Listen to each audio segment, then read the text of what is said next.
नमस्कार मंडळी, प्रियंका वर्क्सवर्ल्डमध्ये तुमचं खूप खूप स्वागत आहे. बऱ्याच वेळा आपण वजन कमी करतो त्यावेळेस आपण आपले जे आवडते पदार्थ असतो ते सोडतो.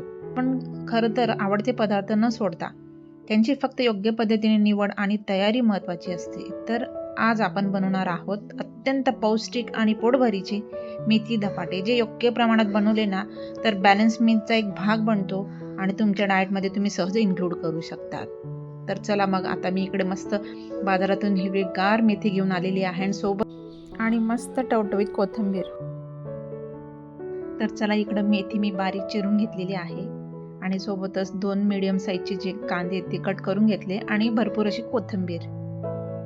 चला तर आता आपण इकडे मी ज्वारी आणि बाजरीचे मिक्स असे 1 वाटी पीठ घेतले. त्यानंतर गव्हाचं पीठ घेतलंय. नंतर अर्धी वाटी तांदळाचं पीठ घेतलंय. 2 चमचे डाळीचं पीठ आणि इकडे ओवा घेतलाय. ते मी अशा चुरून घेणारे हाताने, त्यांचा सुगंध खूप छान येतो. आणि त्यानंतर आपण मसाले घालूयात. तर सर्वप्रथम मी हळद, धने जिरे पूड, तिखट आणि आता इकडे लसूण आणि जिरे मी ठेचून घेणार आहे.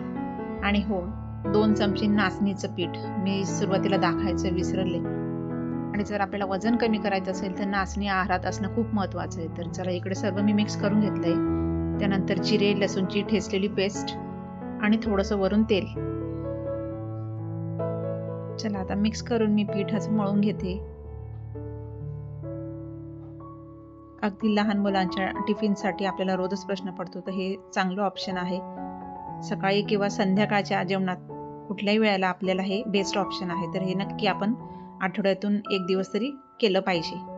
तर चला इकडे मी आता माझी कणिक मळून झालेली आहे.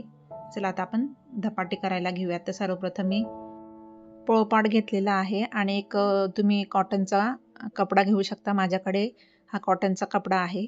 तर त्याच्यावर मी थोडंसं तो कपडा ओलसर करून घेतला आणि त्याला थोडंसं पाणी आणि तेल असं लावून घेतलंय खाली, म्हणजे थापताना ते चिपकणार नाही. तर आता मी ह्या गोळ्यालाही भरपूर असं तेल लावलं आहे. जेवढं तुम्ही कणिक अशी पातळ मळणार ना तर आपल्याला थापायला पण ते सोपं होईल. तर चला मी तेल आणि पाण्याचा हात लावून मी अशा पद्धतीने थापून घेतलेला आहे. बघा, त्याला मस्त मध्ये असे छिद्रे करून घेणार आहोत बघा. आणि वरून थोडीशी तीळ घालते मी. चला तयार झालाय आपला धपाटा.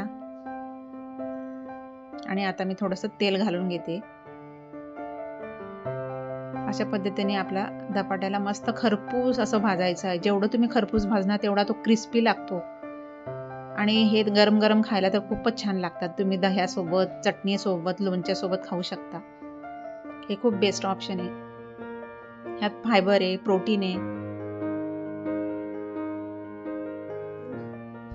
आणि धपाटे आपल्याला क्रिस्पी हवे असतील तर तांदळाचं पीठ अवश्य वापरा, कारण तांदळाच्या पिठाने खूप क्रिस्पी होतात ते. आणि अशा पद्धतीने मस्त खरपूस असे भाजून घेतलेत. आणि चला मी आता दुसराही धपाटा मी करून घेते. मेथीमध्ये फायबर असते आणि पिठामध्ये प्रोटीन आणि कॉम्प्लेक्स कार्ब्स मिळतात, त्यामुळे पोटभरीसाठी हा नाश्ता खूपच छान आहे. आता वेट लॉससाठी आपण तेलाचं प्रमाण हे कमी ठेवणार आहोत. धपाटे बनवताना पोर्शन साईजकडे सुद्धा लक्ष देणं गरजेचं आहे. आता हे मी फक्त ज्यांना वेट लॉस करायचं आहे त्यांच्यासाठी ही टिप्स दिली. तर तयार आहेत आपले हेल्दी आणि टेस्टी मेथीचे धपाटे आणि नारळाची चटणी. हे धपाटे तुम्ही दही, चटणीसोबत खाऊ शकता. रेसिपी आवडली असेल तर लाईक, शेअर आणि सबस्क्राईब करा. आणि हो, तुम्हीही तुमच्या किचनमध्ये नक्की ट्राय करा ही रेसिपी. तर अशा हेल्दी रेसिपी पाहण्यासाठी मला फॉलो करा आणि रेसिपी तुमच्या फिटनेस बडीसोबत नक्की शेअर करा. भेटूया आपण पुढच्या व्हिडिओमध्ये.